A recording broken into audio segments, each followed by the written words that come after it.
I don't know. You go missing for less than 24 hours. Your head's in a total mess because you go out the night before.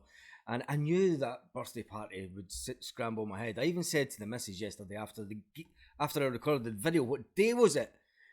Knowing fine well that the game was today. So yes, we're all looking forward to the game today. But the big news is, the big breaking news, it's quite sunny this morning. Sunnier than I expected it to be. No, it's not. It's just got cloudy. Yeah. Anyway, there's one thing that I miss from Scotland, and that's a good cup of tea. So the big news is this morning, Celtic are delighted to... Now, this is actually a bit bigger news than what you think.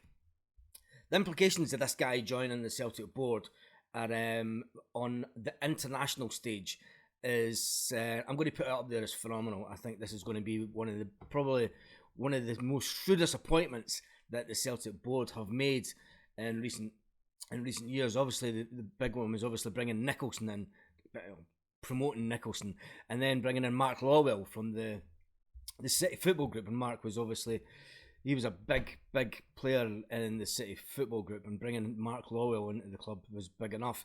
But bringing this guy in, Brian Rose. Now, Brian Rose is a non-executive director, but they're bringing him in with immediate effect. He was the director of Apple Services in London. Now, Celtic, I'll read out the Celtic statement. Brian has worked in the entertainment and content industry for the last 2 decades in roles such as in the market-leading music and film companies. During that period, he was managing director of commercial from 2003 for Universal Music, one of the world's most successful music companies. Throughout that time, he's been at the forefront of developing new digital content strategies to improve customer experience with growth of right holders and creators. Now, this is really important for as Celtic continue to grow even with a worldwide audience. Celtic TV is going to get pushed to the next level. The subscription method that Celtic are going internationally with Celtic TV, it will get them even more money coming in the door. This is where this guy comes into his own. This is why this is a top level appointment that we have made. Celtic chairman Peter Lawwell, I hear the boos in the background at that point. We are delighted to bring Brian on the Celtic board of directors. We believe his knowledge and experience will be invaluable to us as we continue to drive the club forward. Brian has extensive digital and commercial experience with leading organisations. We look forward to bringing Brian's talent to these areas and to add a real benefit to the football club and our supporters. Should have added worldwide on that part. Brian Rose added, "It's a tremendous honour to join Celtic. I'm really looking forward to working with the other board members and colleagues to contribute to the continued growth and development of the club, which I have an affection for." It says we are enjoying a fantastic period of sustained success at the club. 20 years of domination. He never said that, but we all know the 20 years of domination. And his aim is to build on the great work using his experience from different complementary industries. I look forward to playing my part in the future and continuing the objective and delivering our supporters a world-leading football club in every aspect. Hats off to Celtic. This appointment, and I did a bit of digging with this guy, and I've got to say, the statement just come out, but you can go out and you can Google him and do things like that these days. It's amazing, ironically. Oh, and sorry, good morning to all the Celtic fans all around the world, and the Sevconians that like to come to the page and drop a little silly bits of abuse. I'm all up for a bit of banter and stuff, right? And yous are the gift that keep giving since 2012. But if you're going to come, at least bring something a bit, I don't know. Nah, you can't, can you?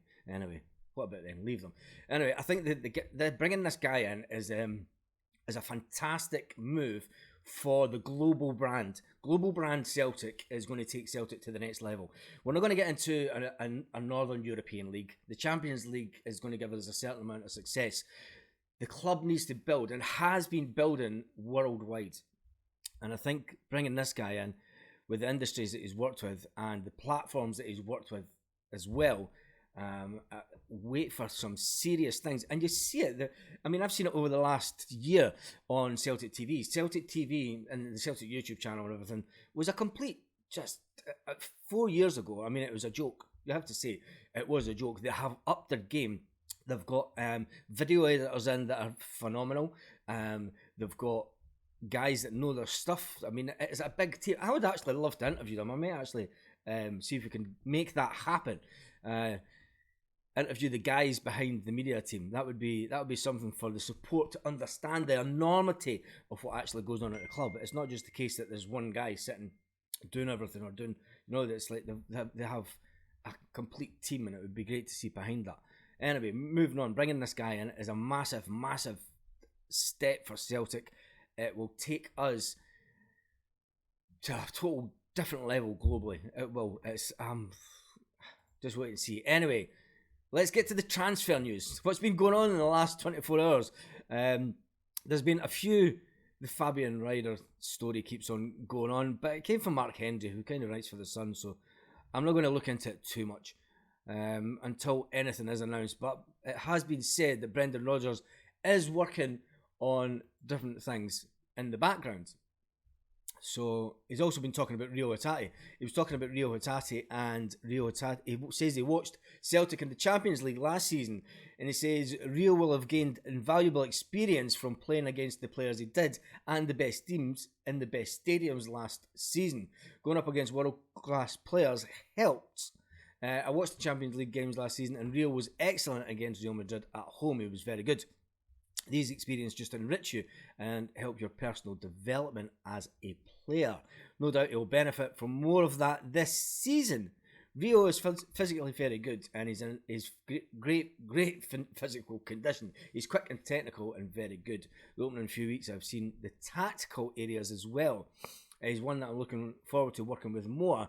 He showed up well at Celtic and is already scoring big goals in big games.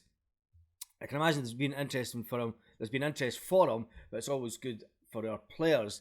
We can develop him even further. For every player, there's always a learning that takes place. We have a number of those players in their early to mid-20s, still development for them to improve and take them to the next level. Hatate has been subject to some transfer speculation of Brighton, etc., but Hatate rubbished those rumours at the tail end of last season.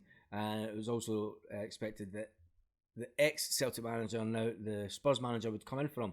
But we think there's actually a clause in his contract that denies that for the first season. Anyway, moving on from that, Celtic have seemingly made an approach for a Brazilian winger that's probably going to take the place of Jota if he was to come here. But it's another one that is a $6 million rated attacker. He's in the price bracket that we're kind of looking for improvement.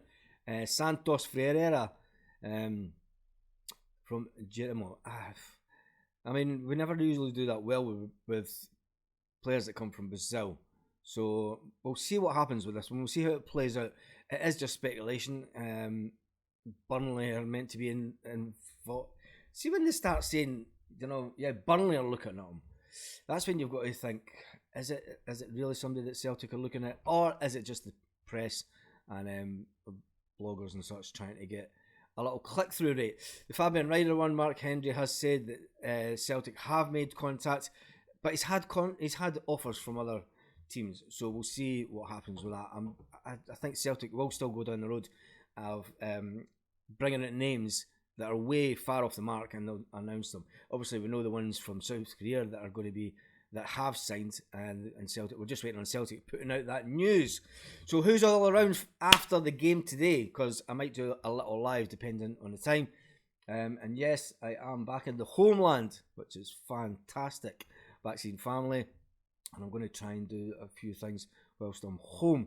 So on that note, have a great day, Celtic fans all around the world, and give me your score predictions for the game today. And if we can go live at 6 p.m. tonight, UK time, let's do a live and we'll talk about that game also. So on that note, see you in the next video.